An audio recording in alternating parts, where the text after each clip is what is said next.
हास्यम sir picture कैसी लगी? बोलते बेटा पिक्चर अच्छी लगी, तुम भी कमाल के एक्टर हो, लेकिन तुम कपड़े पहन के कैसे लगोगे?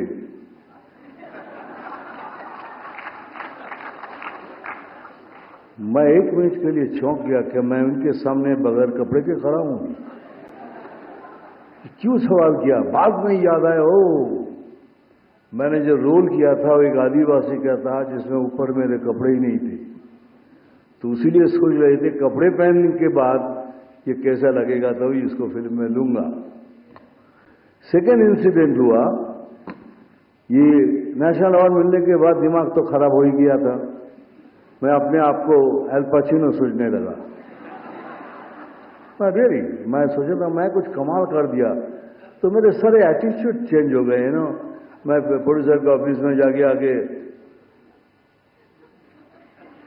ऐसे बैठता था, कभी कभी यूं करता था कि प्रोड्यूसर मुझे दिखता था क्यों कर रहा है ये सब, और उसको नहीं मालूम था कि मैं अल पचिनो की तरह एक्टिंग कर रहा हूं। तो फिर थोड़ी देर के बाद मैं पूछता था कि एक काम करना, वो फिल्म की स्टोरी मेरे घर में भेज देना। फिर एक तीसरा प्रोड्यूसर को लगा ये कुछ जबरदस्त, मारा एक लात मुझे, बोलने निकल यहां से। उस दिन से मेरा एल पचिनो से गाल पचिनो हो गया। मैं समझ गया कि मुझसे गलती हो गई, अब मेरे को कोई काम वाम नहीं देगा, क्योंकि द बिगेस्ट प्रॉब्लम मेरे साथ जो था, एक्टर तो सबने मान लिया था बिकॉज ऑफ माई कॉम्प्लेक्शन, क्योंकि लोग बोलता था अगर ये फिल्म इंडस्ट्री में ये काला रंग नहीं चलेगा तो तुम क्या कर रहे हो इधर, तुम वापस जाओ। तो मैं रास्ते में जाता था, ये कालिया, जितने जितने हो सके आप, यू कैन अंडरस्टैंड, अपमान जितना हो सके। तो मैं सोचने लगा मैं करूं क्या। मैं भगवान से पूछता था कि भगवान कि मेरा ये रंग तू चेंज नहीं कर सकता, लेकिन नहीं चेंज कर सकता था भगवान। तो मैं सोचने लगा करूं क्या। तो मैंने सोचा तो मैं तो डांस कर सकता हूं,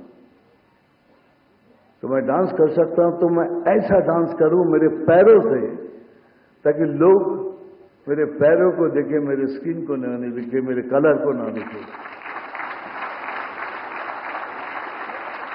और मानिए मैंने एग्जैक्टली वही किया। आप मेरी फिल्म देखिए, सब फिल्मों में पैरों से डांस किया, पैर को थिरकने नहीं दिया, रुकने नहीं दिया कहीं भी, और लोग मेरे रंग को भूल गए और मैं बन गया सेक्सी डस्की बंगाली बाबू।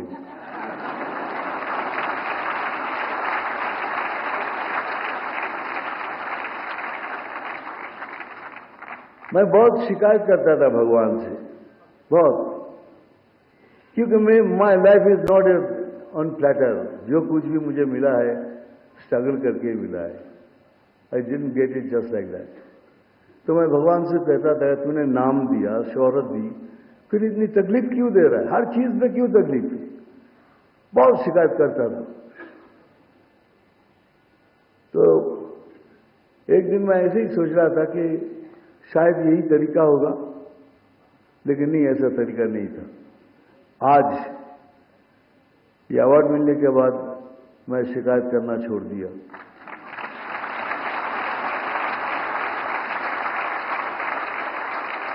मैंने कहा thank you Bholenath, thank you बूढ़ो शिव, थैंक यू दानी बाबा, थैंक यू भद्रो लोग। कलकत्ता में नीमतला से एक पुराना सा मंदिर है, जहाँ एक 10 फीट ऊंचा एक शिवलिंग है, जहाँ सीढ़ियों से चढ़ के जाके पानी देना पड़ता है। मैं कितने साल मुझे याद नहीं, मैं उनकी सेवा किया। तो उनको मैंने कहा थैंक यू, अब मैं शिकायत नहीं करूंगा, क्योंकि आपने मुझे सूद के साथ सब कुछ वापस कर दिया है।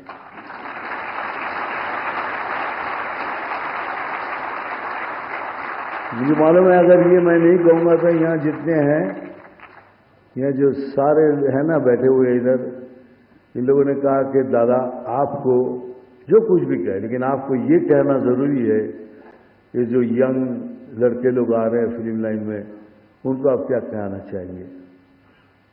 मैं इतना ही कहूंगा कि हमारे देश में बहुत से टैलेंट है, बहुत से टैलेंट है, लड़का लड़की, लेकिन पैसे नहीं है उनके पास मेरी तरह, दे डोंट हैव मनी।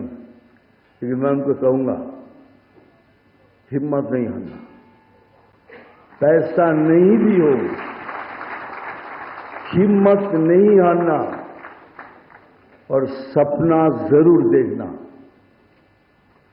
सपना जरूर देखना, लेकिन इतना याद रखना खुद सो जाना, लेकिन सपनों को कभी सोने नहीं देना।